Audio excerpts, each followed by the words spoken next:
ఓం శ్రీ సాయిరామ్. సాయి బంధువులారా, ఆత్మస్వరూపులారా, ప్రేమ స్వరూపులారా, అందరికీ నమస్కారం. నిన్న మా కృష్ణ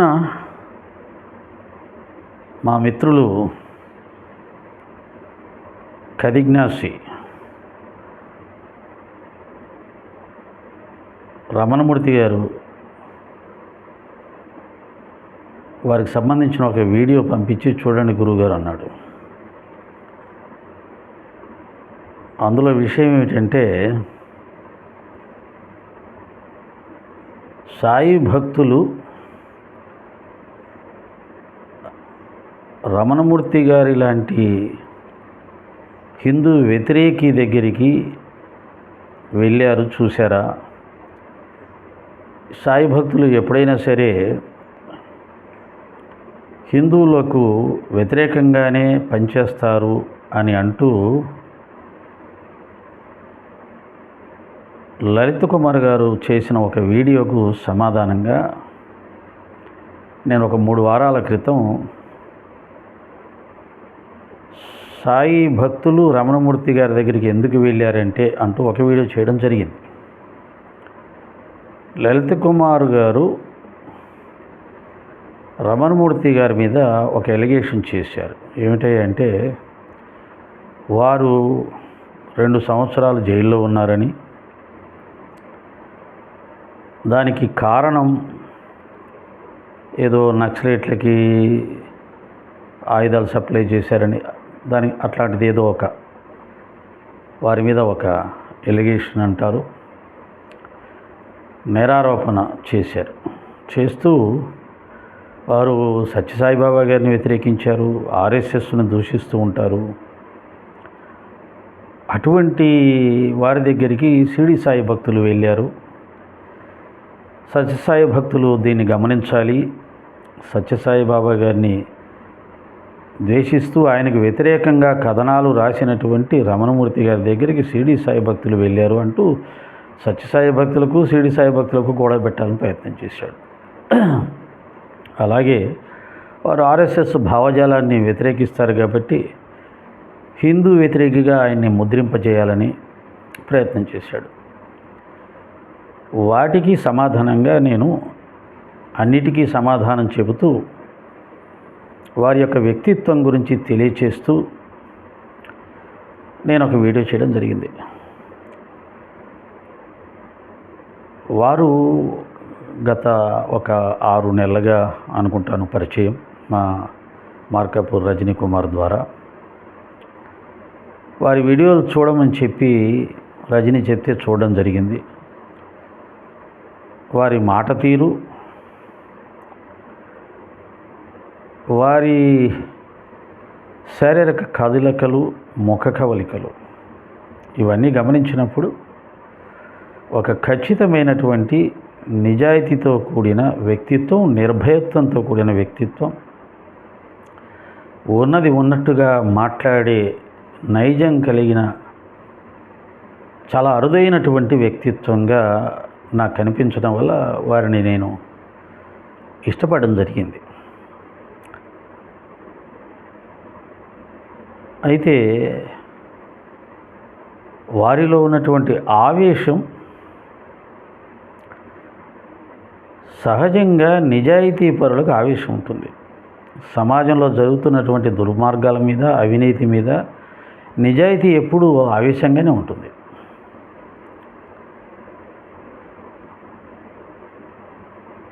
నాలో కొద్దిగా భక్తి లక్షణాలు ఎక్కువగా చేరిపోవడం వల్ల, సాత్విక లక్షణాలు చేరడం వల్ల కొద్దిగా ఎవరైనా ఆవేశపరులు ఉంటే వారు ఎంత మంచివారైనా సరే కొద్దిగా ఇబ్బంది పడుతుంటాను. అది నా బలహీనత. సరే, రజనీ చెప్తుండేవాడు, సార్ ఆయన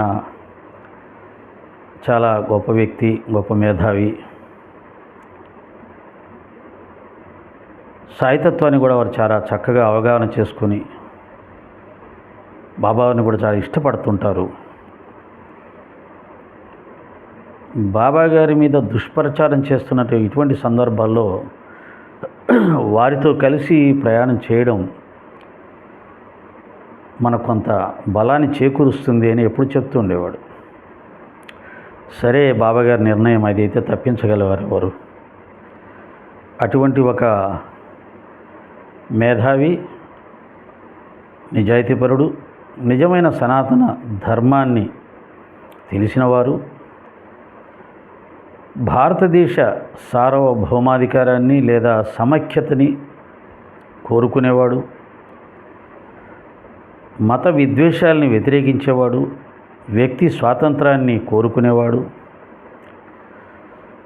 మతం కన్నా అన్నిటికన్నా వ్యక్తి స్వాతంత్రం ముఖ్యం, దానికి భంగం కలిగించే ఎటువంటి సంఘటనలైనా కానీ ఖండించాలి అనే ఒక గొప్ప మానవతావాది. ఈ లక్షణాలు ఉన్నటువంటి వ్యక్తితో సాయితత్వంలో కలిసి ప్రయాణం చేయడం అవసరమే, మంచిదే అని వారితో కలవడం జరిగింది. రజనీ ఏదో హైదరాబాద్లో కార్యక్రమం పెట్టినప్పుడు మొదటిసారి కలవడం జరిగింది. నాకు తెలియకుండానే బహుశా నేను విజయ విహారం పత్రిక ఎక్కడో చదివి ఉంటాను. దాంట్లో ఉన్నటువంటి వ్యాసాలకు నేను కూడా ఆకర్షితుని అయి ఉంటాను. ఎందుకంటే అదే భావజాలం నాకు కూడా ఉండేది. కాకపోతే మధ్యలో బాబాగారి పాదాలు పట్టుకున్న తర్వాత రామకృష్ణ పరమహంస, రమణ మహర్షి గారు లాంటి సాత్విక సాధు పురుషులు వ్యక్తిత్వం ఆకర్షించబడ్డం, అలా కాస్త మనసు బాగా మెత్తబడిపోవడం, ఎటువంటి సంఘర్షణను ఇష్టపడకపోవడం. పోరాడే వ్యక్తిత్వం ఉన్నటువంటి మంచి వాళ్ళు కొంతమంది ఉంటారు, పోరాడడం ఇష్టం లేని మంచి వాళ్ళు కొంతమంది ఉంటారు. ఇద్దరు మంచి వాళ్ళే, కానీ ఒకరు పోరాడతారు, ఒకరు పోరాడరు. రామకృష్ణ పరమహంస, స్వామి వివేకానంద ఇద్దరు మంచి వాళ్ళే, కానీ స్వామి వివేకానంద పోరాడడానికి ఇష్టపడతాడు, రామకృష్ణ పరమహంస పోరాడడానికి ఇష్టపడ్డాడు. ఇలా ఉంటాయి ఆధ్యాత్మిక మార్గాలు. కాబట్టి ప్రస్తుత సమాజంలో బాబాగారి మీద వస్తున్న దుష్ప్రచారాలకి పోరాడే ఒక వ్యక్తిత్వం ఉన్న వ్యక్తులు కూడా అవసరమే. అందుకని అందరూ నాలాంటి వాళ్ళు ఉంటే పనికిరాదు. వారిని మొట్టమొదట తాళ్ళపూడిలో జరిగే జాతీయ సాయిభక్త సమ్మేళనానికి పిలిస్తే బాగుంటుంది అనిపించింది. రత్నాజీకి చెప్తే రత్నాజీ వెంటనే అంగీకరించడం, పిలవడం, వారు కూడా వస్తానడం జరిగింది.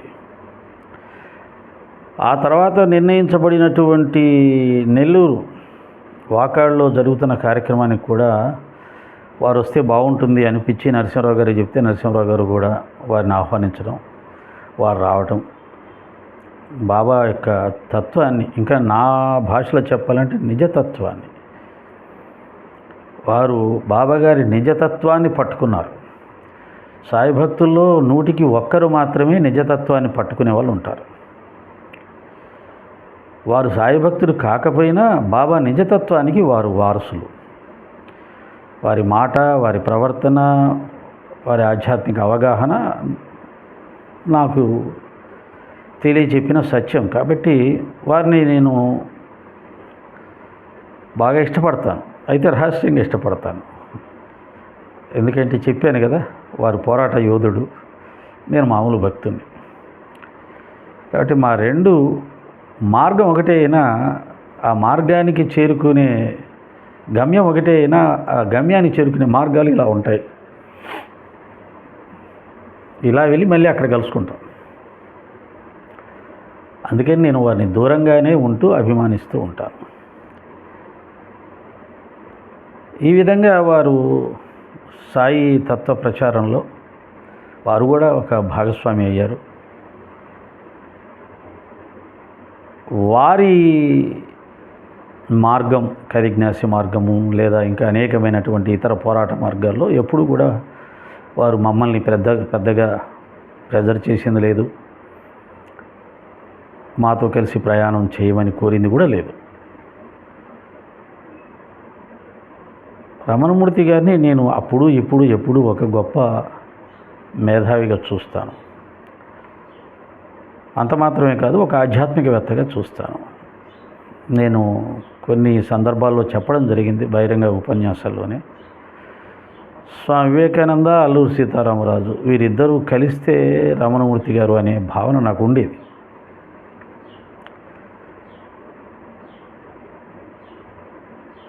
అటువంటి రమణమూర్తి గారి మీద లలిత కుమారు ఒక దుర్మార్గమైనటువంటి ఆరోపణ చేసినప్పుడు నేను ఒక 2-3 రోజులు చూశాను. దానికి సంబంధించి వారి దగ్గర నుంచి కానీ, వారి సంస్థ దగ్గర నుంచి కానీ, లేదు వారిని అభిమానించే వ్యక్తుల దగ్గర నుంచి కానీ ఏమైనా సమాధానం వస్తుందేమో అని చూశాను. అటువంటిది ఏమీ రాలేదు. అది నాకు బాధాకరంగా అనిపించింది. ఎందుకంటే వారు మనకు అనేక విధాల సాయితత్వంలో ప్రస్తుత సమయంలో మనం పోరాడే విధానాలకు సహకరిస్తూ వచ్చారు అన్ని విధాల. అటువంటి వారి మీద ఒక దుర్మార్గమైనటువంటి ఆరోపణ వచ్చినప్పుడు దాన్ని ఖండిస్తూ మనం ఎవరూ మాట్లాడకపోతే మన మిత్రత్వానికి ఎటువంటి విలువ ఉండదు అనే ఉద్దేశంతో నేను ఆ వీడియో చేయడం జరిగింది. అయితే అందులో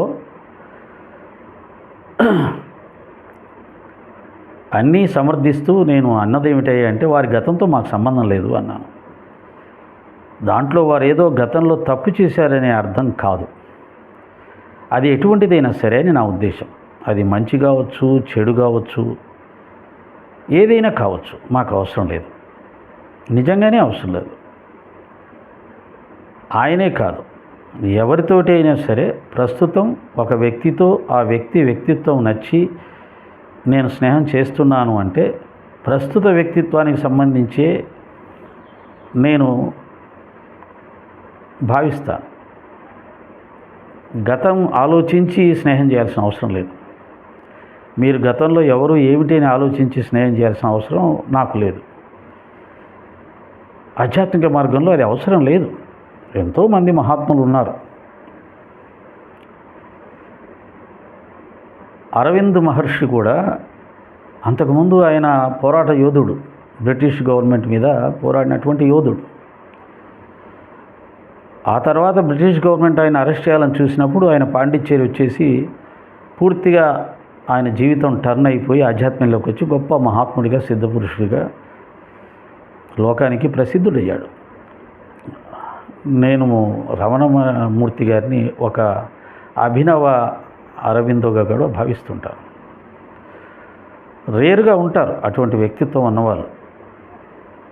ఈ కాలంలో మన ఆంధ్రప్రదేశ్లో నాకు తెలిసిన వాళ్ళు, నేను పెద్దగా బయట ఎవరితో పరిచయాలు ఉండవు సాయి భక్తులతో తప్ప, కాబట్టి నాకు తెలియదు. నేను చూసిన వారిలో, నేను విన్న వారిలో ఇటువంటి ఒక విశిష్టమైన వ్యక్తిత్వం, ఒక నిప్పు కణిక లాంటి వ్యక్తిత్వం వారే. అందుకే నేను వారిని ఇష్టపడ్డాను. కాబట్టి నాకు ఆయన గతంతో నాకేం సంబంధం. గతం ఒకవేళ బాగోలేకపోతే ఇప్పుడు ఆ వ్యక్తి పూర్తిగా మారిపోయి పరిశుద్ధుడైతే గతాన్ని చూసి ఆ వ్యక్తిని వదిలేస్తామా ఏంటి? అలా వదిలేసేవాడు అజ్ఞాని నా దృష్టిలో. మనకు స్వయంగా వాల్మీకి చరిత్ర చెప్తుంది కదండి. వాల్మీకి దారిదోపిడి వాడి గతం. బట్ ఆయన మహర్షిగా అయిన తర్వాత వాల్మీకి మహర్షితోటే మనకు సంబంధం. వాల్మీకి మహర్షిని మనం పూజించుకుంటాం, గొప్పగా గౌరవించుకుంటాం. ఆయన్ని గతం చూసి తక్కువ భావన వస్తుందా ఏంటి? అలాగా ఎంతోమంది మహాత్ములు సాయి తత్వంలో ఉన్న వాళ్ళే నాకు చాలామంది పరిచయస్తులు ఉన్నారు. మా సైకిల్ స్వామి బావగారు అనుకుంటాం మేము. షిరిడీలో సైకిల్ స్వామి ఆశ్రమం కట్టాడు, శ్రీశైలంలో సైకిల్ స్వామి అన్నదాన సత్రం కడుతున్నాడు, కాశీలో సైకిల్ స్వామి అన్నదాన సత్రం నడుపుతుంది, ఇంకా విజయవాడలో. ఇలా ఆధ్యాత్మికంగా బాబా అనుగ్రహంతో ఒక ఉన్నత స్థాయికి ఎదిగాడు. కానీ గతం ఆయనే చెప్పుకుంటాడు, నేను ఒక కేసులో రాజమండ్రి జైల్లో శిక్ష అనుభవించాను అని చెప్పి పబ్లిక్గా చెప్తాడు ఆయన. మొహమాటం ఏం పడ్డు. అది కూడా నాకు నచ్చుతుంది. గతంతో సంబంధం ఏంటి?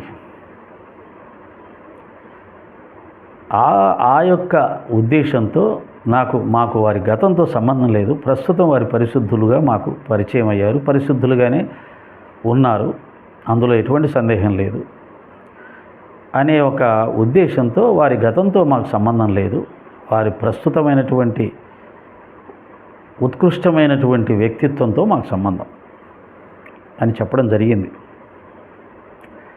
అది మంచి కానీ చెడు కానీ, అది అపవాదు కానీ సత్యం కానీ నాకు సంబంధం లేదు. వారిని ఎప్పుడూ అలాగే ప్రేమిస్తాం, గౌరవిస్తాం అనేది నా భావన అంతే. దానికి సరే ఇప్పటికి మా మిత్రుడికి దానికి సమాధానం చెప్పాలని అనిపించిందేమో. ఎందుకంటే నిజంగానే వారి గతం ఏమిటనేది చాలామందికి తెలియకపోవచ్చు.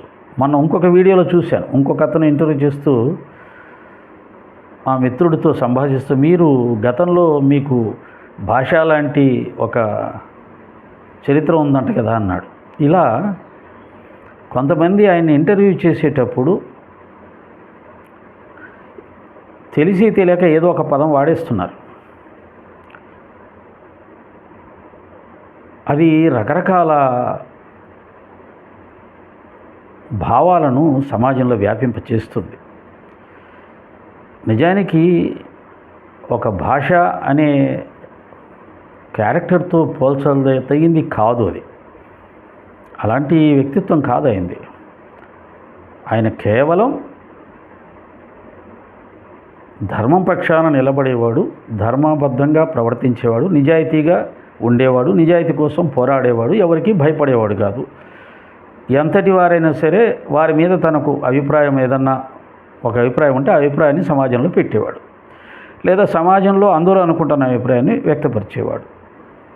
ఇలా ఆయన ఒక ఎడిటర్గానో ఒక పత్రికాధిపతిగానో ఆయన ధర్మాన్ని ఆయన నిజాయితీగా నిర్వర్తించాడు అంతే. భాషతో పోల్చడం ఏంటి?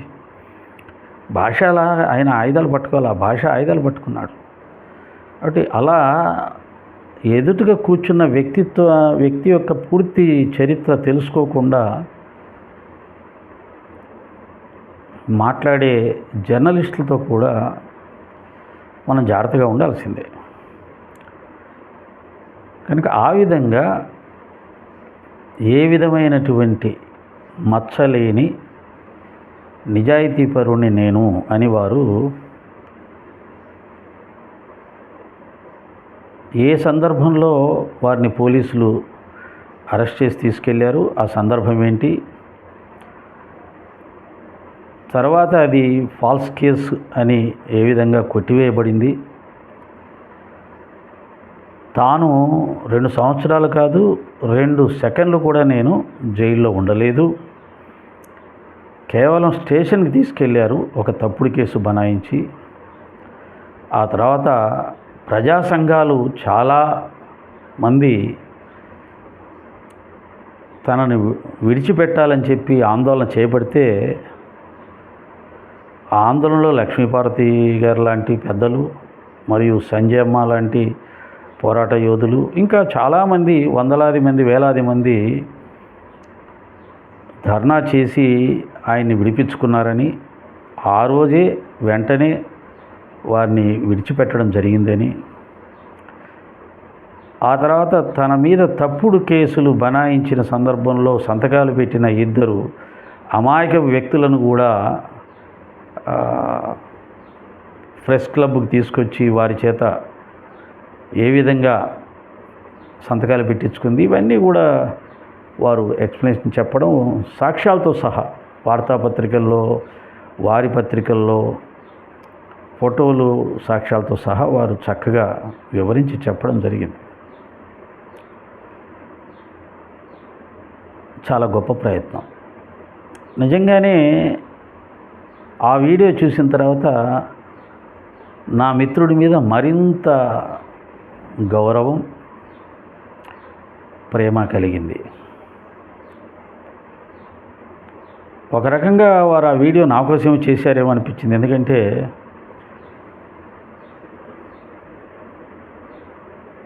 సాయి భక్తుల్లో కొందరు వారి గతంతో మాకు సంబంధం లేదు అని అన్నారు. నాకు ఎటువంటి గతం లేదు మిత్రమా అని వారు సంబోధించడం జరిగింది. బహుశా అది నన్ను ఉద్దేశించే అయి ఉండవచ్చు అని నేను అనుకున్నాను. సంతోషం. మీ గతంతో మళ్ళీ చెప్తున్నాను, అప్పుడు కానీ ఇప్పుడు కానీ మీ గతంతో మాకు సంబంధం లేదు. కానీ మీ గతం అనేది మీరు అది ఎలా జరిగింది, దేనిని లలిత కుమార్ వక్రీకరించి మీ మీద అపవాదు వేశాడు అనే దాన్ని కొండబద్దలు కొట్టినట్టుగా చక్కగా సమాజం ముందు ఉంచడం ద్వారా ప్రస్తుత సమాజానికి, సాయి భక్త లోకానికి, యువతకి, చాలామందికి మీ యొక్క నిజాయితీని మీరు మరొక్కసారి నిరూపించుకోవడం అని నేను అనను, తెలియచెప్పే ప్రయత్నం చేశారు. అది చాలా చాలా అవసరం. ఎందుకంటే మీరు చేసే పోరాటాలకి, మీరు వెళ్తున్న మార్గానికి మీ మీద ఇటువంటి అనేకమైనటువంటి అపవాదులు వేసే అవకాశం, ఇబ్బందులు పెట్టే అవకాశాలు ఉంటాయి. కాబట్టి ఈ విధంగా మీరు మీ యొక్క జీవితాన్ని తెరిచిన పుస్తకంలా అందరి ముందు పెట్టడం అనేది అవసరమే. అది ఈ విధంగా జరగడం చాలా సంతోషం.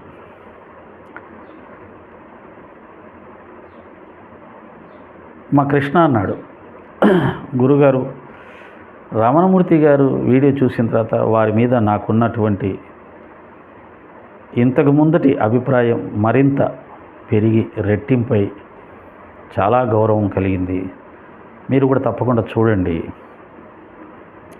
అని అన్నాడు. అలా సరే, మనలాంటి వాళ్ళం ఆయన్ని గౌరవించినా గౌరవించకపోయినా వారి మార్గంలో వారు సూటిగా ప్రయాణం చేస్తారు. వారు ఎవరిని లెక్క చేయరు. పరమాత్మకు, ఆత్మకు మాత్రమే వారు సమాధానం చెప్పుకుంటూ ముందుకు వెళ్తారు. అది మొదటి నుంచి బై బర్త్ వారి యొక్క బ్లడ్లోనే ఆ లక్షణం ఉంది. కాబట్టి వారు ఎన్ని సంవత్సరాలుగా అంత ఖచ్చితమైనటువంటి విధానంలో ఉండగలుగుతున్నారు. హ్యాట్స్ ఆఫ్ రమణమూర్తి గారు. సాయిరామ్. మీరు చల్లగా ఉండాలి, మీరు ఎప్పుడు విజయం సాధించాలి. సాయిరామ్.